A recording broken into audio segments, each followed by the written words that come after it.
वांशिक, धार्मिक किंवा भाषिक अल्पसंख्याक म्हणजे एखाद्या राज्याच्या संपूर्ण प्रदेशातील लोकसंख्येच्या अर्ध्याहून कमी लोकसंख्येचा समूह, ज्यांच्या सदस्यांमध्ये संस्कृती, धर्म किंवा भाषा किंवा यापैकी कोणत्याही एका गोष्टीची समानता असते.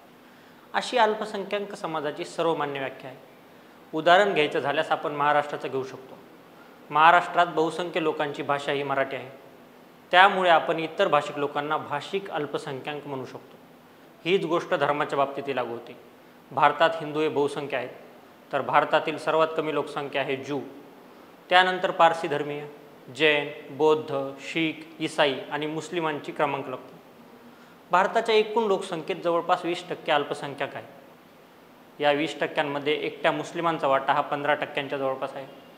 म्हणजे आपण म्हणू शकतो की भारतात अल्पसंख्याकांमध्ये मुस्लिम हे बहुसंख्य आहेत, कारण त्यांचा वाटा अल्पसंख्याक लोकसंख्येत 75% इतका आहे. म्हणूनच की काय या देशातील विरोधी पक्षांना अल्पसंख्याक म्हणजे फक्त मुस्लिम असंच समजण्याची सवय लागली आहे. त्यामुळेच पंतप्रधान नरेंद्र मोदींच्या मंत्रिमंडळात 5 अल्पसंख्याक मंत्र्यांना संधी दिलेली असतानाही मंत्रिमंडळात मुस्लिम मंत्र्याला का संधी दिली नाही असा प्रश्न विरोधक विचारत आहेत. पण भाजपही विरोधकांना, विशेषतः काँग्रेसला विचारू शकते की काँग्रेसनं त्यांच्या सत्ता काळात अल्पसंख्याक मंत्रालयाचं मंत्रिपद कायम मुस्लिम व्यक्तीलाच का दिलं? काँग्रेसनं हे मंत्रिपद पारसी, जैन, बौद्ध या अल्पसंख्याक धर्मातून येणाऱ्या मंत्र्यांना का दिलं नाही? सत्ताधारी आणि विरोधक एकमेकांना प्रश्न विचारत आहेत, एकमेकांवर टीका टिप्पणी करत आहेत. आपण मात्र आज अल्पसंख्याक मंत्रालयाचा इतिहास आणि मुस्लिम व्यक्तीला मंत्रिपद नाही म्हणून सुरू असलेला वाद किती योग्य आहे हे जाणून घेणार आहोत. नमस्कार, मी श्रेयश खरात आणि कॅमेरा आहेत अविनाश सूर्यवंशी. भारतात अल्पसंख्याकांना काही विशेष अधिकार प्राप्त आहेत. जसे की भारतात अल्पसंख्याक समुदाय आपल्या शैक्षणिक संस्था काढू शकतो. या संस्थांच्या माध्यमातून ते आपली भाषा, धर्म आणि संस्कृतींची जपणूक करू शकतात. शैक्षणिक संस्था चालू करण्याबरोबरच आपल्या देशात अल्पसंख्याकांना दुसरेही अनेक विशेष अधिकार प्राप्त आहेत. त्यांच्या अधिकारांचे रक्षण करण्यासाठी भारतात अल्पसंख्याक आयोग आहे. त्यासोबतच 2006मध्ये काँग्रेसच्या सत्ताकाळात अल्पसंख्याक मंत्रालय स्थापन करण्यात आलं होतं. 2006च्या आधी अल्पसंख्याक एक मंत्रालय नसून सामाजिक न्याय आणि सक्षमीकरण मंत्रालयाअंतर्गतच एक विभाग होता. या मंत्रालयाच्या स्थापनेपासूनच या मंत्रालयाचा कारभार मुस्लिम धर्मीय मंत्र्यांकडे देण्याची प्रथा सुरू झाली. या मंत्रालयाच्या स्थापनेनंतर महाराष्ट्रातील काँग्रेसचे नेते आणि माजी मुख्यमंत्री अब्दुल रहमान अंतुले यांच्याकडे या खात्याचा कारभार देण्यात आला होता. मनमोहन सिंग यांच्या दुसऱ्या कार्यकाळात या खात्याची जबाबदारी सलमान खुर्शीद यांच्याकडे सोपवण्यात आली. खुर्शीद यांनी पुढे परराष्ट्र मंत्रालयाचा कार्यभार स्वीकारल्यानंतर रहमान खान यांना या खात्याचं मंत्रिपद देण्यात आलं. अल्पसंख्याक मंत्रालयाला पहिला बिगर मुस्लिम मंत्री मिळायला NDA सरकारच्या दुसऱ्या कार्यकाळापर्यंत वाट पाहावी लागली. NDA सरकारच्या दुसऱ्या कार्यकाळात पहिल्यांदा पारसी धर्माच्या अनुयायी असलेल्या स्मृती इराणी यांच्याकडे या खात्याचं मंत्रिपद देण्यात आलं. स्मृती इराणी यांच्यानंतर बौद्ध धर्मियाचे अनुयायी असलेले किरण रिजिजू यांच्याकडे या खात्याची कारभार देण्यात आला. 9 जूनला मोदींनी आपल्या मंत्रिमंडळासह तिसऱ्या कार्यकाळासाठी पद आणि गोपनीयतेची शपथ घेतली.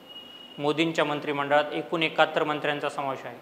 यामध्ये 27 जण ही OBC प्रवर्गातील आहेत, तर 10 अनुसूचित जाती, 5 अनुसूचित जमाती या प्रवर्गातून येणाऱ्या मंत्र्यांचा समावेश आहे. यासोबतच मोदींच्या मंत्रिमंडळात 5 अल्पसंख्याक समुदायातून येणाऱ्या मंत्र्यांनाही स्थान देण्यात आलं आहे.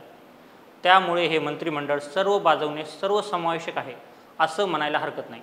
पण विरोधकांनी या मंत्रिमंडळात एकही मुस्लिम मंत्र्याचा समावेश केला नाही असा कांगावा विरोधक करत आहेत. मतपेढीच्या राजकारणासाठी मुस्लिमांना वेगळं पाहण्याची सवय काँग्रेसला लागली आहे अशी टीका भाजपच्या नेत्यांनी केली. मुळात मुस्लिमांचा समावेश हा अल्पसंख्याक समुदायात होतो. या समुदायातून येणाऱ्या 5 व्यक्तींना केंद्रीय मंत्रिमंडळात स्थान देण्यात आले. त्यामुळे फक्त मुस्लिम सदस्य मंत्रिमंडळात नाही हा मुद्दा उपस्थित होण्याचा प्रश्नच येत नाही. आता तुम्हीच पहा, मंत्रिमंडळात सर्वाधिक 27 मंत्री हे OBC प्रवर्गातून येतात, पण आपल्या देशात 2,500हून अधिक जातींचा समावेश OBC प्रवर्गात होतो. त्यामुळे आता उद्या OBCतील सर्व जातींनी आम्हाला वेगवेगळे प्रतिनिधित्व द्या म्हटल्यावर ते शक्य होणार आहे का? या 2,500हून अधिक जातींचं प्रतिनिधित्व हे 27 मंत्री करत आहेत. तसंच देशातील अल्पसंख्याकांचे प्रतिनिधित्व हे 5 सदस्य करतात. मग त्यांचा धर्म कोणताही असो. तसंही राष्ट्रीय अल्पसंख्याक आयोग कायदा 1992च्या कलम 2 नुसार शीख, बौद्ध, जैन, पारसी, ख्रिश्चन आणि मुस्लिम धर्मियांचा भारतात अल्पसंख्याकांचा दर्जा प्राप्त आहे. यातील बौद्ध धर्मियांचे अनुयायी असलेल्या 2 जणांना मंत्रिमंडळात स्थान देण्यात आले. त्यासोबतच ख्रिश्चन समुदायातील एका सदस्याला मंत्रिमंडळात स्थान देण्यात आले. त्यासोबतच शीख समुदायातील सुद्धा 2 सदस्यांचा समावेश मंत्रिमंडळात करण्यात आला आहे। याचाच अर्थ या मंत्रिमंडळात जैन, पारशी आणि मुस्लिम धर्मियांचे अनुयायी असलेल्या सदस्याला स्थान मिळालेलं नाही। पण आतापर्यंत विरोधकांनी जैन आणि पारशी धर्मातील व्यक्तीला मंत्रिमंडळात स्थान मिळालं नाही म्हणून आवाज उठवताना कोणीही ऐकलं नाही। मग विरोधक फक्त मुस्लिमांना प्रतिनिधित्व दिलं नाही अशी टीका का करत आहेत? तुम्हाला काय वाटतं, विरोधकांना खरंच मुस्लिमांच्या प्रतिनिधित्वाची चिंता आहे की फक्त मतपेढीचे राजकारण? तुमचं मत आम्हाला कमेंट करून नक्की कळवा। आमचा हा व्हिडिओ तुम्हाला आवडला असल्यास याला लाईक करा, शेअर करा आणि महाएमटीव्हीच्या यूट्यूब चॅनलला सबस्क्राईब करा। धन्यवाद।